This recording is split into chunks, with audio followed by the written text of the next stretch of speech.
again. I'm Paulo Shakarian, CEO and co-founder of CyRating, and today we're going to talk about the intersection between risk management and vulnerability management.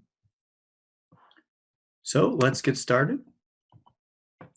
So if you look at NIST 800-30, which is sort of considered the premier source about risk management, it identifies the risk assessment process into 4 steps: identifying threats, identifying vulnerabilities, assessing impact, and assessing the likelihood that the threat will be realized. And so when we look at this from a vulnerability management standpoint, in an ideal world, these are the people who do each of those tasks.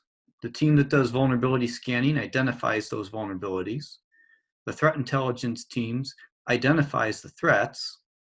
The vulnerability management team assesses the likelihood of that threat occurring and hence prioritizes the vulnerabilities. And the IT and patch management folks are the ones who, in an ideal world, should assess the likelihood of impact because they understand what the systems do. Now, taking each in turn, vulnerability scanning is generally well understood. Yes, there's issues with things like false positives and stuff like that, but this is probably the piece of this that I think everyone knows the best. When you look at threat intelligence, this is also fairly well understood. There's some challenges on how this applies to vulnerability management, but in general, there are a lot of very nice and mature threat intelligence teams out there. Now, when you look at assessing impact, it's really organizationally dependent, and this is where we see a lot of different ideas being put into play these days. And sometimes it even falls outside of IT and with the chief security officer. But today we're going to focus on the vulnerability management piece, assessing the likelihood of threat and how that's normally done and how that can be improved. So the first common method that we see a lot of is the use of the NIST Cvss scoring. This is a standard scoring mechanism that's provided by free from the National Institute of Standards. So the advantages of doing this, obviously it's free, it's very simple to understand, and many compliance and policy considerations are built around Cvss scoring. However, there's some serious drawbacks to it. One is it's not based on what the bad guys are doing at all.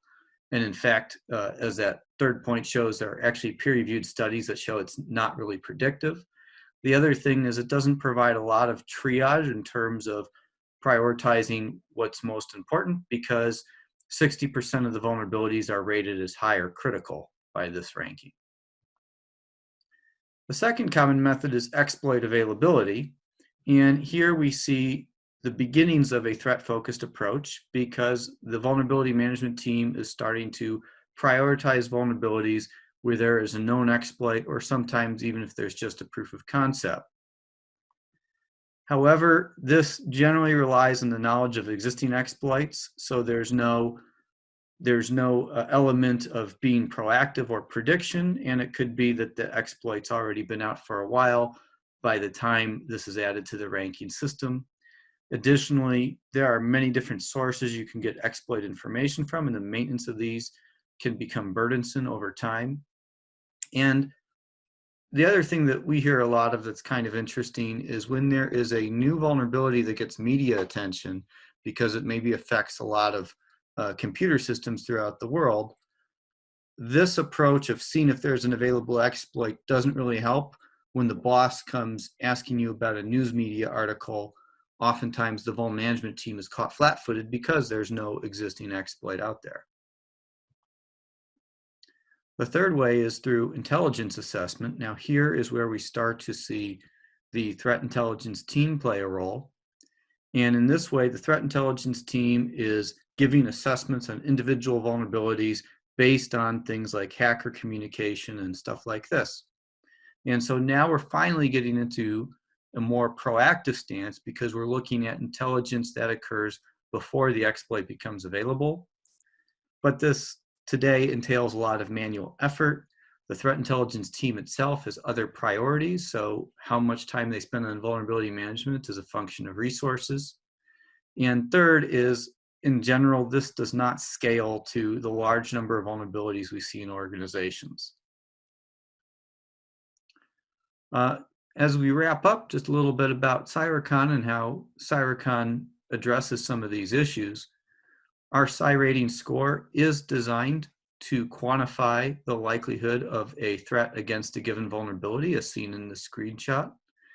And this is fueled by threat intelligence that is combined with machine learning to give this quantified assessment. And the way the CyRating score works is you read it as a relative likelihood, just like how NIST talks about the likelihood of the threat occurring. And in this example, you see that the vulnerability is assessed as being 6.6 times more likely to be exploited than average. And the way this works, again, is we are mining information from the hacker communities, feeding that information to machine learning algorithms that make the prediction and giving the results to users through API, web, or on-prem solutions. And in terms of the NIST framework for this, it is really addressing items 1, identifying threats, but now aligning them by vulnerabilities, and 4, assessing the likelihood that the threat will occur. If you're interested in learning more, please go to cyrating.ai and you can find this report along with others available for download. Thank you.